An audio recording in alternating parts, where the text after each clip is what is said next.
We will continue to worship God. Maraming salamat, team. Maraming salamat. I appreciate you. Pari na po kayo makaupo. Marami pong salamat. And even those of you joining us online, marami pong salamat. And how many of you like that we are back here in the house?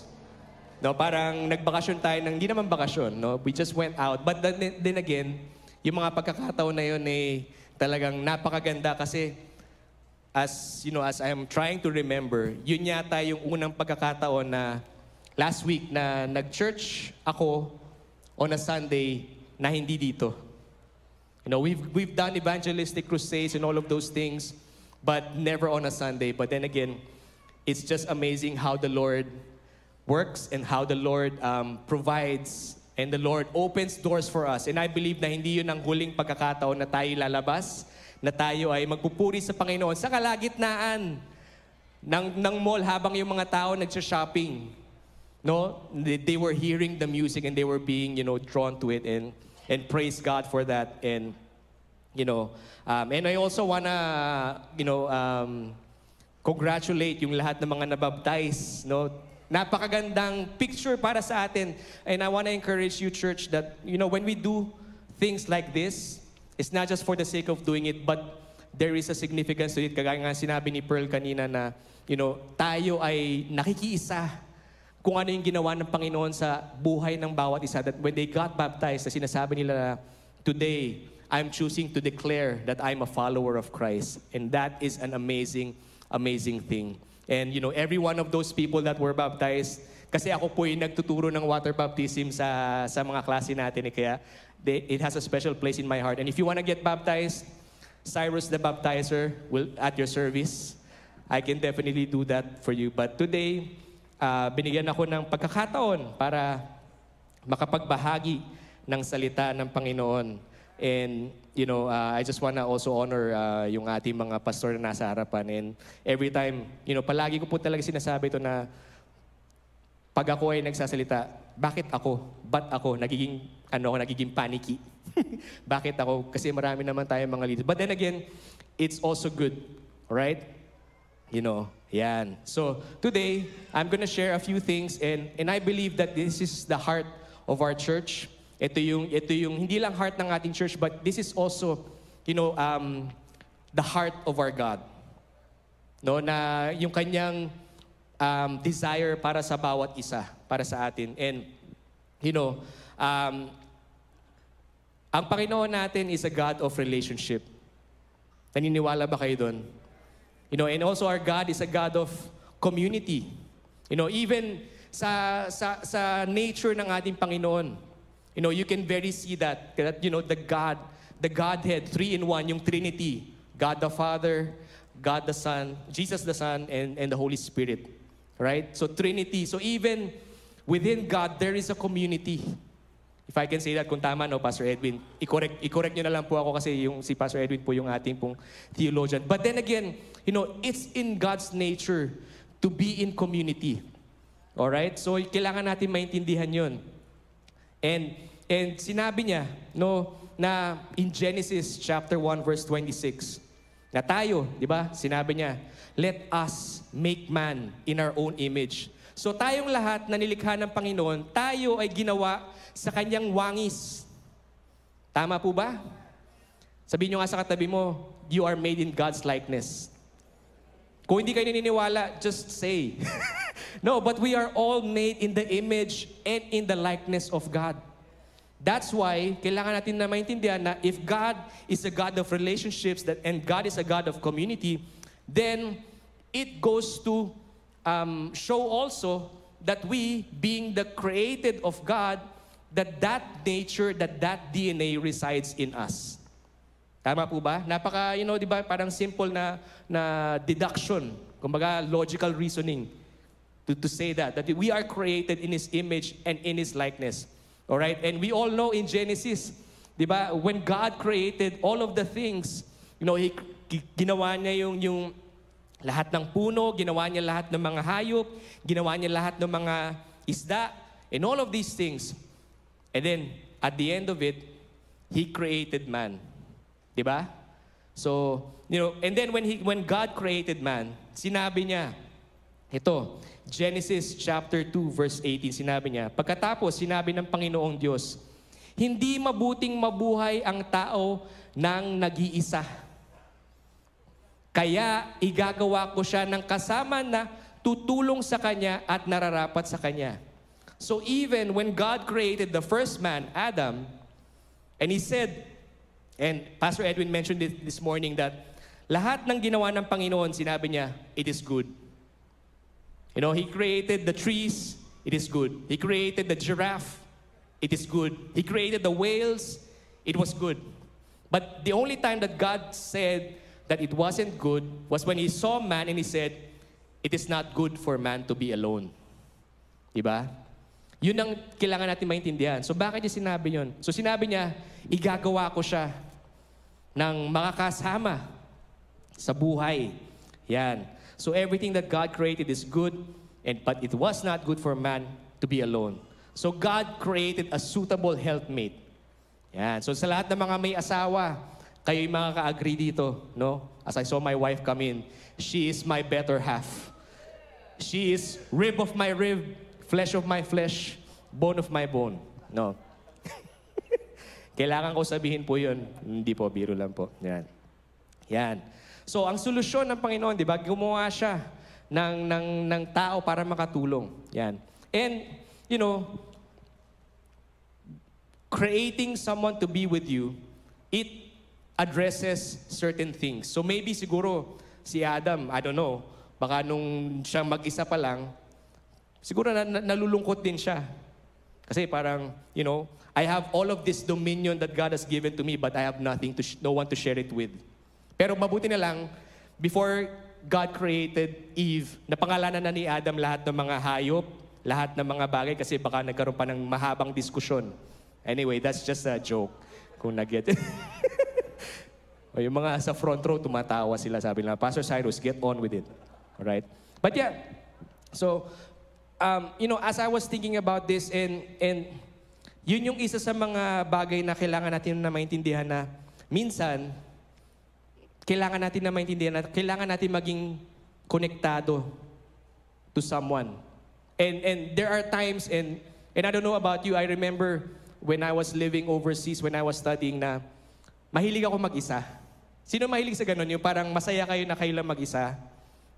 May nakita ko mga kamay, mga introvert siguro yan, na parang kakain sa mall, mag-isa lang siya, or whatever na ganyan, or parang ako gusto ko yun, parang I'm perfectly okay with that, but that does not mean that I'm lonely. But then again, God knew that I needed someone.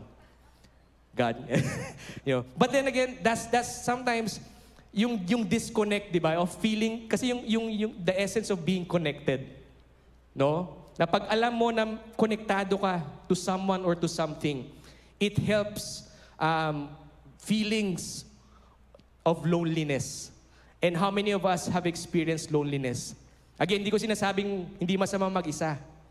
Diba? But sometimes, you can be in the middle of a room full of people and still feel disconnected. How many of you have experienced that? Na parang sa paligid mo, lahat nagsasaya and everything seems okay. But on the inside of you, you don't feel any connection. Diba? I've experienced that. And God wants, you know, us to never feel that way. That's why binigyan niya tayo ng paraan para, you know, masolusyonan ito. Kaya sinabi ko sa simula, you know, God is a God of relationships. God is a God of community. And He does not want all of us to feel na tayo ay hindi konektado sa isang tao, sa isang bagay, and all of these things. Alright? So, ito, meron mga studies na binigay, so I'm just gonna give it as well, that you know, kasi maraming tao ang nalulungkot, maraming tao ang nalulumbay. And it's so funny na sa panahon ngayon, na napakaraming smartphone, di ba, yung mga social media, but this is the generation that feels that is most disconnected or most lonely. Di ba? Ayan. So pagkaganto, sabi, a 2020 report examined that loneliness in the workplace is found 79% of Gen Z. Yung mga Gen Z. Can you imagine how big of a number is that? The 79% of them feel that they are lonely. Diba? Not in our church. Yung mga staff natin, hindi yan. Hindi totoo yan sa staff natin. No? Amen. Yan. 71% of millennials consider themselves lonely. So, pababa ng pababa. Millennials naman, sino ba yung mga millennials? Yan, 50%. Yan. Compared to 50% of baby boomers. Yan. So, kung hindi nyo alam kung ano yung age range, sabihin ko na. Baby boomers are born between the period of 1946 to 1964. Di pa po ako buhay niyan. Generation X, yan, 1965 to 1980.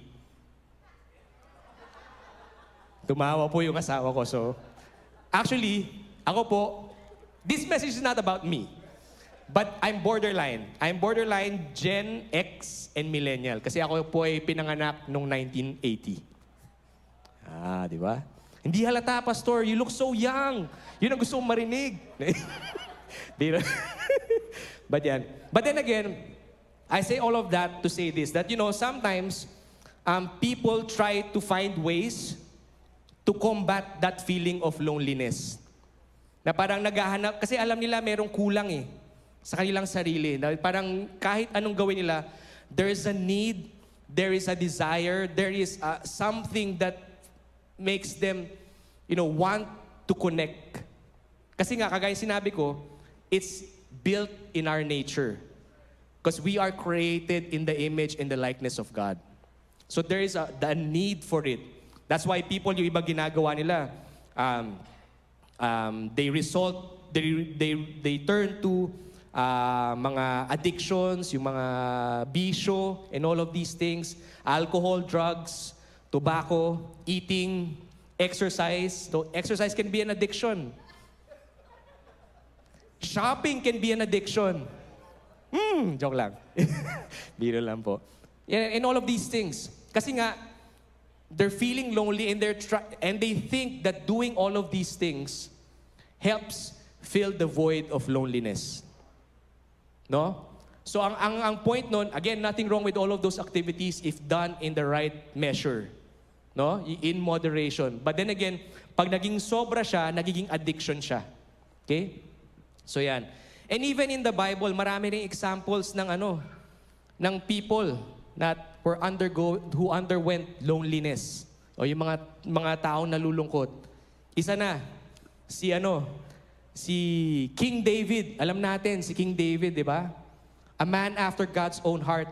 How could he consider himself to be lonely? Ito sinabi niya sa Psalm 28, verse 16. Dinggin niyo po ako at inyong kahabagan dahil ako'y nag-iisa at naghihirap. Lalong dumarami ang bigat sa aking kalooban. Hanguin niyo ako sa aking mga kalungkutan. So even, can you imagine David, the guy who wrote half of the Psalms, the guy who killed Goliath, the guy who was the king of Israel, he went through a period of loneliness. Right? So sabi pa yan,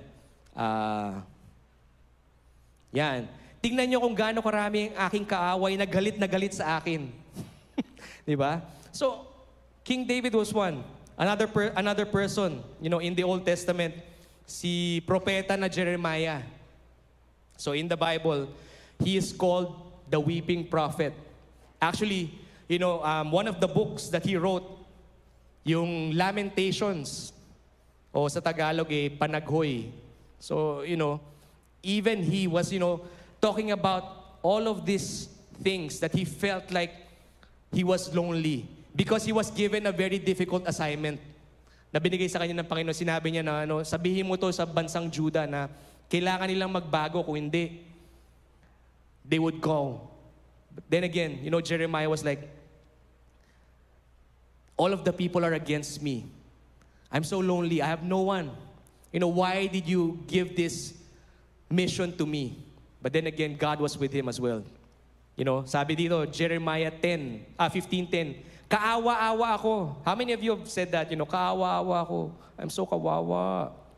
Diba? Pero dito, sana'y hindi na lang ako isinilang. That's, binabasa ko yun, parang napakabigat.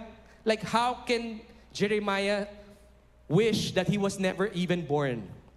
You know, and really, that's what loneliness does to you. That sometimes you say things and you do things that, you know, if you're not careful, you might go super extreme. You know?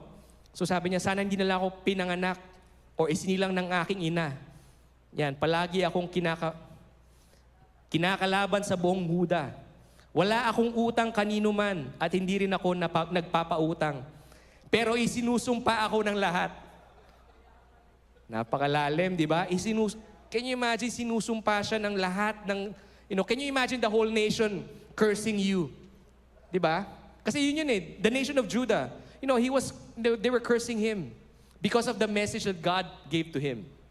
Right? And of course, even ang ating Panginoong Jesus, hindi rin siya, kumbaga, naranasan rin niya yung feeling of loneliness. And this was, you know, when he was on the cross, you know, when he was taking on all of the sins of humanity upon himself, that God turned away from him. And we all know that they are one, right? They are in fellowship with one another. That, you know, because of the sin of humanity. And it led Jesus to say that, you know, my God, why have you forsaken me? Right? So even Jesus, he knew and he experienced loneliness. That's why we can say that he identifies with us. Because he experienced it. All of these things. Okay? So kailangan natin maintindihan yun. Yan. But then again, as we always say, you know, I believe this in our church, that this is not just a catchphrase, this is not just a good idea when we say that we want to do life together. Hindi lang siya para masabi lang. But then again, God designed and created us, you know, to be in a community, to be connected, and to not be isolated. Kaya yun po yung mensahe, yung title ng aking message, na ito ang layunin ng Panginoon para sa bawat isa. Na tayo ay maging connected or magkaroon tayo ng kaugnayan. No? So, sinasaliksik ko yung ibig sabihin ng connected eh. So, isa sa mga words na lumabas ay yung kaugnayan. So, we need to be together. And all of us, you know, can also be instruments of connection. So, we connect to someone and then we can be a way for someone to be connected as well. So, yan. So, magbibigay ako ng 3 punto or 3 kaugnayan. No? Okay po ba yun? Na dapat nating pasimulan. You know, we have to start this. We also have to linangin or cultivate it. Linangin. Kasi yung isang word na naisip ko, linlangin. Iba pala yun. Mali yun, no? Huwag linlangin. Hindi kayo malilinlang. No? Linangin. Okay. Yung aking mga Filipino scholars po sa harapan, marami pong salamat. Or i-cultivate. Yan. O ipagpatuloy. If you're already doing this, continue. Diba? Talking about yung message ni Pastor Mylene a couple of weeks ago. Continue. Okay? At palakasin. You know? Kailangan yun eh. So we need to do this. So unang-unang kaugnayan or connection na dapat nating palakasin sa ating buhay is yung ating connection with God or yung ating kaugnayan sa Panginoon. Okay? So ano ibig sabihin nito? Ito yung ating relationship. Diba? Kung gusto mong lumalim ang iyong relationship with someone, diba? Anong ginagawa mo? You spend time with them. Diba? You give them gifts. Diba? Diba? You message them 24/7 or minsan tulog ka pa, you know. Diba ginagawa mo minsan, although hindi ko naranasan to, diba? Yung parang matutulog kayo, tapos naka-FaceTime kayo. Anyone did that? No judgment, no? Diba? But in terms of our relationship with God, our connection with God, we need to have communion and relationship with Him. Diba? So sinabi rin sa 1 Corinthians 1:9 that, you know, tapat ang Diyos na tumawag sa inyo upang makipag-isa sa Kanyang anak na si Jesucristo. So even, you know, God Himself has called us to be in fellowship with Him. And that is His desire. That is His will for us. Yun yung disenyo ng Panginoon para sa ating buhay. Okay? Kaya yung desire and the need to be connected it all begins with this. We need to be connected to God. Diba? Yan. So, sabi rin sa John, verse 15, Ako ang puno ng ubas at kayo ang aking mga sanga. Ang taong nananatili sa akin at ako rin sa kanya ay mamumunga ng marami. So, sinong gusto mamunga ng marami? Parang hindi nagtaas ng mga kamay, no? No, hindi, pilo lang po. But then again, if we want to bear fruit, we need to remain. And what does remain mean? It means that we have fellowship, we have communion with God. Diba? Yan, manatili. Yan, ay mamunga na marami sapagkat wala kayong magagawa kung hiwalay kayo sa akin. So apart from God, we cannot do anything. All of these things, if not with God, it means nothing. Okay? Yan. Ang hindi nananatili sa akin ay tulad ng mga sangang itinapon at natutuyo at pagkatapos ay tinitipon at inihahagis sa apoy para sunugin. I don't want that to happen to me. I don't want to be thrown into the fire. Diba? I don't want to be considered as, no good or no benefit. Diba? Yan. Kung mananatili kayo sa akin at ang mga salita ko ay mananatili sa inyo, ipagkakaloob ko ang anumang hilingin nyo. And how many of you like that? Sometimes you just focus on, what we could get. But then again, God was saying, remain in me. I am the vine. Get your source from me. Not from anyone or anything else. Okay? Yan. Yan, lumalabo na talaga yung aking mata kasi ako po ay baby po. Napaparangalan ng aking ama kung namumunga kayo ng sagana. And God, when we bear fruit, God is glorified. Isn't that what we want? Di ba yun dapat yung gusto natin? Not just to bear fruit, but to give glory to God. Yun ang ating primary will dapat. Okay? Yan. At sa ganitong paraan, ay naipapakita ninyo na mga tagasunod ko kayo. So if we are followers of Christ, if we are followers of Jesus, then we should remain in Him. If we remain in Him, we will bear fruit. Amen po ba? Yan. Mahal ko kayo gaya ng pagmamahal sa akin ng aking Ama. Okay? Manatili kayo sa aking pag-ibig. Kung sinusunod ninyo ang mga utos ko, mananatili ang pag-ibig ko sa inyo. Katulad ko, sinusunod ko ang utos ng aking Ama. So even Jesus Himself was following what God has commanded Him. And He's giving us a picture of how it should be in our lives as well. Okay? Yan. Kaya manatili at ang kanyang pag-ibig sa akin. Sinasabi ko sa inyo ang bagay na ito para magalak kayo katulad ko at malubos din ang inyong kagalakan. Right? So, yan. So when we are in Christ, we bear fruit. And we also receive our desires. Diba? When you delight and when you're connected and again, siguro paglaki ng aking anak, sasabihin niya, Daddy, bakit palagi mo kong sinasabi sa lahat ng mga mensahe mo? No. But then again, my daughter who's turning 5 next week. Yan. So, 5 taon na siya. Anyway, it gives me no greater joy when she comes to me, not because she wants anything, but kasi most of the time, when she wants something or when she comes to me or pag malambing siya sa akin, dalawang bagay lang. Gutom siya or gusto niya ng iPad. So yun sabi, Daddy, I'll give you a kiss. And then, after the kiss, give me the iPad, Dad. Parang ganon. But then again, it gives me great joy to give that. Can you imagine as well, our Heavenly Father, when you delight in Him, not because you want something, because God knows your needs. Alam ng Panginoon lahat ng pangangailangan natin. But then again, as we were singing those songs, there are certain songs that we sing because of who God is, kung sino siya. Dinadakila natin siya, di ba?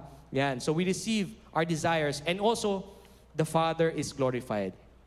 Okay, so yan ang unang kaugnayan o koneksyon na dapat nating palakasin. Ang ating relasyon at communion with God. Number 2, yan. Ang ating koneksyon or kaugnayan sa kapwa. Connection with His people, particularly the people in church. Our community. Di ba? We pride ourselves in a church that is big, but not too big that we don't know people. You know, that's why napaka-importante ng ating mga life groups. Napaka-importante ng ating mga circles. Actually, kahapon, merong isang circles. Ang ano nila is, nagano sila, Mobile Legends. Can you imagine that? That even that, we did that. You know, all for the sake of connection. Diba? Lahat sila nagsama-sama, naglaro sila ng Mobile Legends. And magandang katuwaan. But then again, nakukultivate din yung connection with one another. Diba? Meron tayong circles na ang hilig nila is tumakbo. Yung ating running circle. Meron din mga, ano ba yung mga circles natin? Volleyball, yan, basketball, hiking, biking, badminton. Meron bang dancing circle? Kasi ako yung, pinuno nun eh. No, but then again, yung TikTok po, malalaman niyo po kung nakinig po kayo ng service kaninang umaga. No. Yan. So, John, balik tayo sa Bible para no? John 15, verse 12. Ito ang aking utos sa inyo. Magmahalan kayo katulad ng pagmamahal ko sa inyo. So, God is giving a command. You know, love each other. You know, can you look at the person next to you and say, I love you very much? Or, I love you with the love of the Lord. Di ba? Sinasabi natin, wala nang pag-ibig na higit pa sa pag-ibig ng isang taong nag-alay ng kanyang buhay para sa kanyang mga kaibigan. And this is what God did for us. Jesus died for us even before we were considered His enemies. Diba? But then again, the Bible says that greater love hath no man than this, that a man would lay down his life for his friends. Right? Mga kaibigan ko kayo, kung sinusunod nyo ang aking mga utos, hindi ko na kayo itinuturing na alipin, thank God for that, dahil hindi alam ng alipin kung ano ang ginagawa ng kanyang amo. Sa halip, itinuturing ko na kayong mga kaibigan dahil sinasabi ko sa inyo ang lahat ng narinig ko sa aking Ama. So that's Jesus talking. Hindi kayo ang pumili sa akin, kundi ako ang pumili sa inyo para humayo kayo at mamunga ng mga bungang nananatili. Sa ganon, anuman ang hingin ninyo sa Ama, sa pangalan ko, ay ibibigay ko sa inyo. Ito nga, verse 17. Ito nga ang utos ko sa inyo. Magmahalan kayo. Oh, I love you with the love of the Lord. Sino nakakalala nun? Yes, I love you with the love of the Lord. Ano ba? I can see in you the glory of my King. Oh, I love... Tama yung lyrics ko, di ba? I still remember. No? You know, when you look at someone, you should see the glory of God in them. Or kung hindi man, ipag-pray nyo na makita nila ang glory ng Panginoon sa buhay nila. Di ba? God designed us to be connected and to connect with one another. You know? And ito yung madalas na naiisip, di ba? Na parang, kasi pastor, introvert ako eh. Mahihain ako. Shy type ako, pastor. Hindi ako mahilig makipag-usap sa mga tao. Di ba? But then again, it's not about your personality trait. It's about God's divine nature that is in you. Di ba? Kasi ako lang, kung sasabihin ko sa inyo, I'm the ministry head of our Connect team. Lahat ng mga host, pakikaway nga yung mga host, di ba? But if you look at me, I am the most introvert person in the world. Na parang, si Pastor Cyrus, nakikipag-usap sa mga tao? No. Kaya nga, every Sunday, every time I go home, my wife would ask me, hindi Pastor Cyrus, hindi niya ako tinatawag. Babe. Kumusta yung church? Sabi ko, okay naman. Ano ginawa mo? I just said hi to people. You talk to them. Sabi niya, oh, you talk to people the whole day, but you don't talk to me. So, di ba? Kasi I'm the most introverted person. But I love every one of you. Every time I see you, know that it takes a lot of my energy to do that because I love you and I love the Lord. And that is my assignment, no? Yan. So, kung initian ko kayo, or kung hindi ko man kayong initian, wag po kayo ma-offend kasi baka lang hindi ko kayo nakita. Kasi medyo bulag na po ako. Yan. So, but then again, as I've said, it's not about your personality. Yung iba naman, super extrovert, na parang, hey, di ba? More power sa lahat ng mga extroverts. God bless sa inyo. No, you know, we need people like that. But then again, if you know in your heart that you want people to connect with God, regardless if you're an introvert or an extrovert, you will take time to connect with someone. And it doesn't have to be like super, hindi naman kailangan na super BFF kaagad kayo, di ba? You know, it can start with like a simple conversation, a simple text that, you know what, hey, you know, let's have coffee, or kung mahilig kayo sa kape, di ba? Or you know, let's hang out. Di ba? It doesn't have to, you know, you have to make a conscious effort to do that. And one of the things that I'm, you know, encouraging my Connect team is like, you know, make meaningful connections. You know, na parang, alamin mo, yung halimbawa, yung isang tao, when you see them, take time to even just know one thing about them. That when you see them again next week, oh, kumusta siya ganito? Or kumusta yung anak mo? Di ba? Because that builds connection. You know, you cultivate it and you grow it. And guess what? People appreciate you for it as well. And let me tell you, hindi naman siya mahirap gawin eh. Kasi nga, look at me. You know, I'm the Connect pastor. You know, God has a funny way of doing things. You know, I can just say that. But thank God for His grace. You know, yan. So, and sinabi rin, you know, in Psalm 92, yan, uunlad ang buhay ng mga matuwid, gaya ng mga palma, at itatatag na parang puno ng cedro na tumutubo sa Lebanon. Yan. Para silang mga punong itinanim sa templo ng Panginoon ng ating Diyos. Lumalago at namumunga kahit matanda na. Di ba? Who wants that? I want that for me. Although I'm not there yet, but I want, even in my old age, to bear fruit. Yan. Di ba? Lumalago at namumunga kahit matanda na. Berdeng-berde ang mga dahon at nananatiling matatag. Di ba? Yan. So si Pastor Heidi mahilig sa ganito eh. Yung mga plantito at plantita. Yan. Okay? Yan. So, we are commanded to connect and to love one another. Now, I get it. Sometimes, people are hard to love. You know, I'm not the easiest person to love as well.